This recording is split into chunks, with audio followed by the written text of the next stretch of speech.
Yo, what's up everybody? This is Reese here from C Manga and welcome to my review of Fairy Tail Chapter 368, The Third Seal.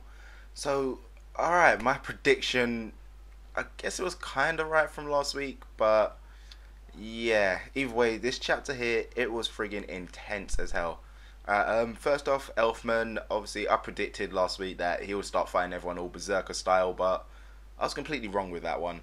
Instead, he was actually instructed to install a Jupiter Larchmont, which is basically like a nuclear device to wipe out Fairy Tail. That way, he'll be able to get his sister back.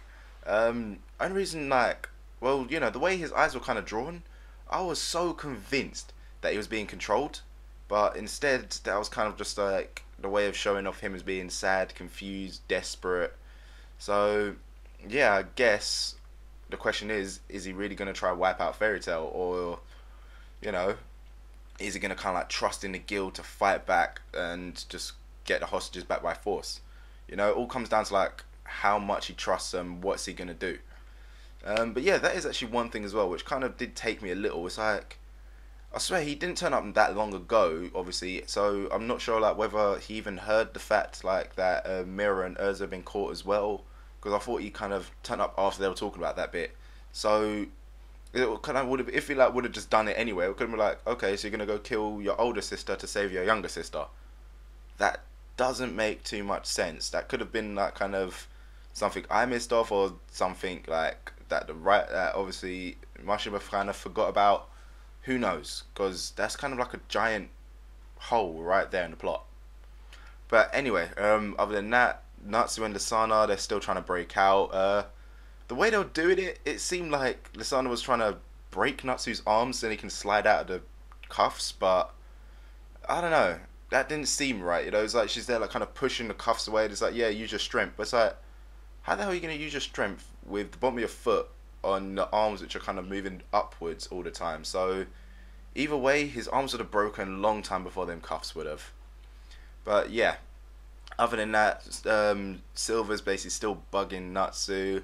And I'm still playing my cards right there, saying that Silver is probably Grey's father. I'm still putting that one out there. I don't know whether it's going to be true, but something's too weird like there. Either that he's either his father, but either way, it's related to Grey in some sort of way. I don't know how yet. It could either be like his brother, his actual biological brother, or it could be his father. One of the two. But yeah, other than that, again, after that, I'll kind of get to the main part of this chapter, which is obviously Jalal revisiting Jalal. And my prediction, again, it was kind of off. Alright? I kind of half got it right though.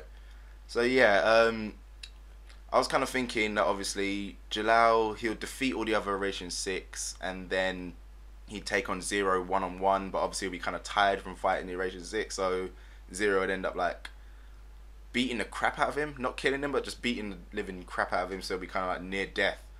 But instead, well, you guys read it, man. It was freaking crazy. Zero just jumped up, gave him a freaking special beam cannon. I don't care what anyone says about that. That was a freaking special beam cannon. It was completely ripped off from Dragon Ball. That entire scene was basically like, the end with Piccolo and Goku versus Raditz. So Akira Toriyama better be getting some royalties from that one, because yeah, that was so ripped off.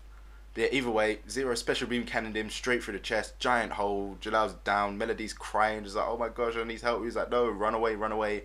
And then before kind of like he can even do like a nice tearful goodbye, bam, Zero basically just like pounds his face into the ground. So I guess that there is the end of Jalal, which kind of takes me by surprise, Melody, poor girl, she's watched two of her new family die. Obviously, Altair, she died to turning back the clock to save Grey, which saved Grey. Now Jalal's dead, so damn, that kind of came as a surprise, So the seal's now completely broken. Like I said, this did actually come like as a complete surprise to me. I did not expect Jalal to be killed, Considering how the Eurasian 6 were the ones who revived him in the first place, and then now they're killing him again, it's kind of a bit weird. But heck, I guess now, Succubus, now the demons, I guess they don't really have any more need for Urza, so I guess they can kind of like stop torturing her and dispose of her.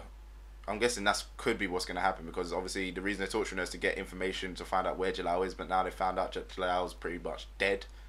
I guess they don't need her anymore, so are they going to turn her into a demon or try kill her? That's going to be a tough one. Don't know what they're going to do with that, whether they're going to try to use her or just get rid of her so she's out of the way. But either way, I don't see that happening. Urza's obviously one of the main... She's one of the main characters, so she's got plot armor. They can't kill her off. They can torture her as much as she wants, bring her near to death, but they can't kill her off. So yeah, speaking of that, actually, what the hell has actually become of Mira and Minerva? You know, their whole little kind of demon transformation takeover thing. Surely that's kind of at least 70 to 80% done by now. It's been quite a while, so it'll be kind of interesting to see what goes on there, because obviously I'm guessing there's definitely going to be at some point an Urza versus Minerva rematch from, obviously, because of the last saga. So yeah, Minerva's going to have a big power boost. Urza's obviously going to be weak as hell because she's just been tortured, so something's going to be going down there. It's going to be interesting to see what's going on there. So yeah, I guess that pretty much is this chapter, you know. The third seal is now broken, I guess. Well, if Jalal is dead, which they're kind of going with, but heck, cliffhangers, he might not even be dead. So yeah, like I said, intense chapter. I was really happy with it. I can't really think of anything that was really too negative to say, other than the kind of little plot holes that are going on with the whole Elfman thing. But yeah, other than that, I enjoyed it. Decent chapter, you know. But what did you guys think of this chapter? You can let me know in your comments below. As usual, if you enjoyed the video, give it a little thumbs up, helps out a lot. And don't forget to check out the other stuff on the channel. So, I'll see you next time.